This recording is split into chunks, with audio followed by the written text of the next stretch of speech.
revelry, they waste away into ethical ghosts and skeletons.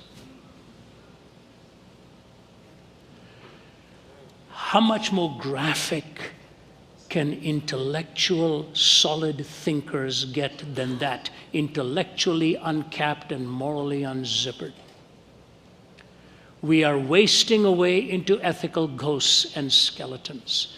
The body, which is intended to be the temple of God, has now become the object of idolatry in the perverse sense of the term, and we measure everything in life by the gratification that this can bring to us, and lost our way on the sacredness for which this was intended. Into this arena, into this kind of a situation, you and I are called as missionaries to take the message wherever it is that God has placed you and is calling you to minister. I've always and oftentimes told my colleagues as we travel around that this is the most difficult time in 40 years of evangelism that I have sensed in terms of a counterculture, but it is the most opportune moment. No matter where we go, at university campuses, the audiences are packed to capacity, generally with standing room only crowds. They realize they don't have the answers anymore. They are struggling to find wherein they should turn, in which direction they should move and turn their lives into the hands of what person or what belief or what ideology. Chesterton's little statement is so true. The problem with Christianity is not that it has been tried and found wanting, but that it has been found difficult and left untried.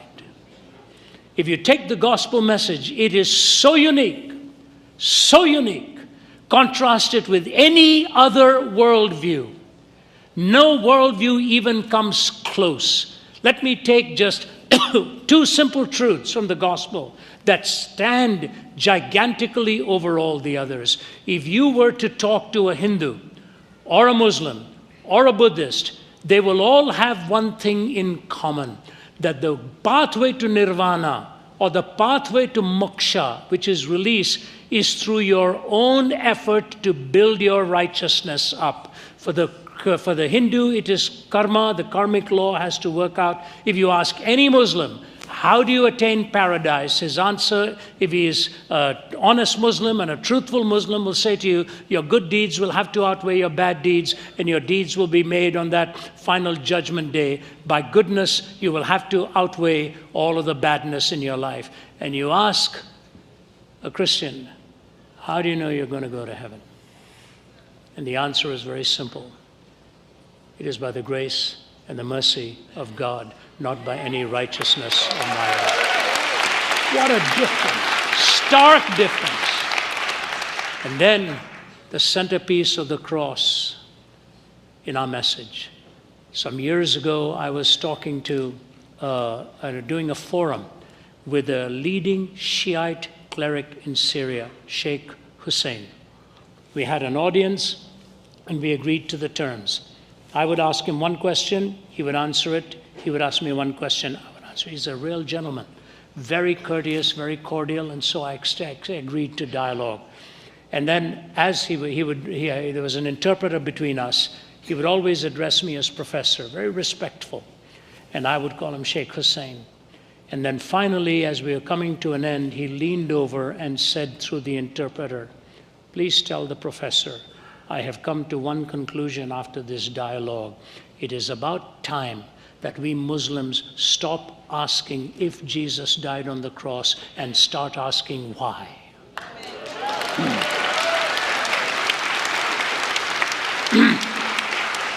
And I said to the Sheikh, do I have your permission to quote you, sir? He said, you do. See, the centerpiece of the gospel and the gift of grace. Now here we go back to 440 or so before Christ. We've got a man who's in a palace and he meets his brother who comes to visit him. And he asks the brother, how's the city of our fathers? He says, lying in ruins. The walls are broken, the city is destroyed, and you're going to be sorry you even asked. 4 months later, the king looks at him and says, what are you so upset about? You see, to them, the symbol of Jerusalem's security, that it would be unmauled by enemies, that somehow where the temple of the Lord stood, they would preserve that sacredness. O Jerusalem, if I ever should forget thee, let my right hand cunning forget its cunning. I have engraven thee upon the palms of my hands. Your walls are ever before me, says the Lord. It was a symbol to them of the trust that God had given and the protection. But leadership, one after another, particularly three in a row, Solomon, Jeroboam, and Rehoboam, the untamed passions of a gifted man, the wanton power of a weak man, and the unteachable temperament of a privileged man.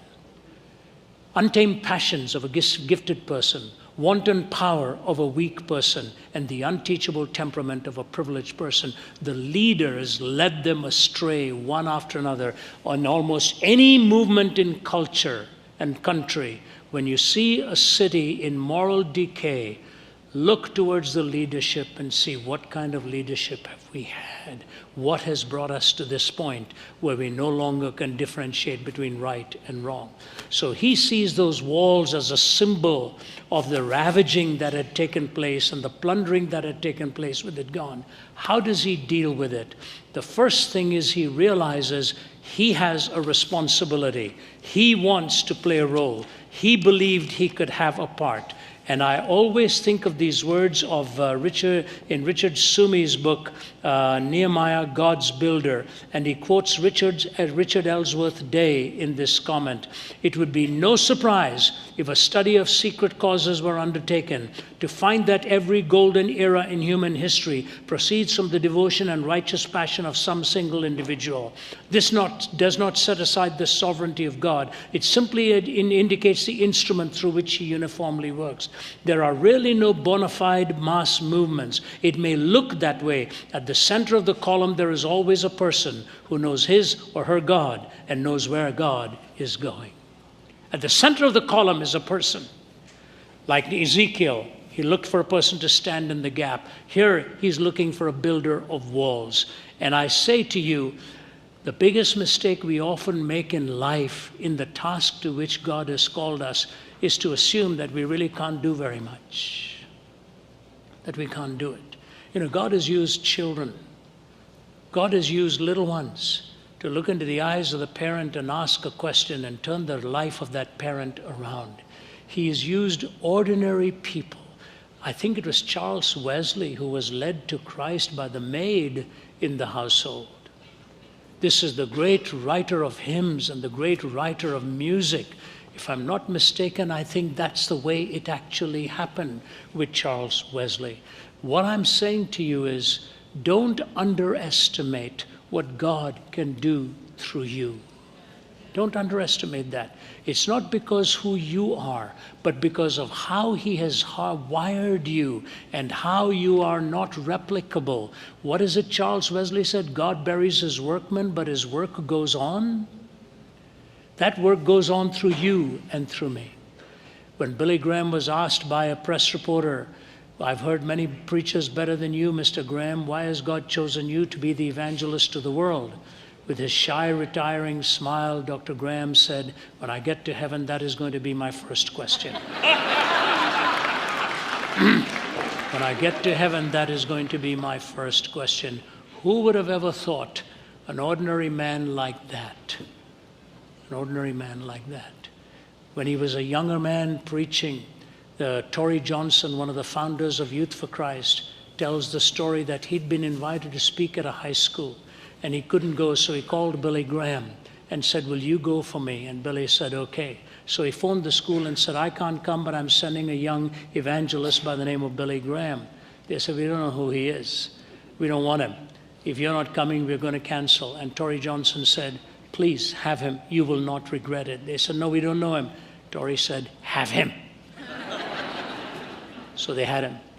And Billy came back, and Tory called him and said, how did it go? He said, not very well, Tory. But one person did respond to the gospel message I gave. Said, did you write down his name so you can pray for him? He said, yes. He said, what's his name? His name was Warren Wiersbe. Can you imagine that?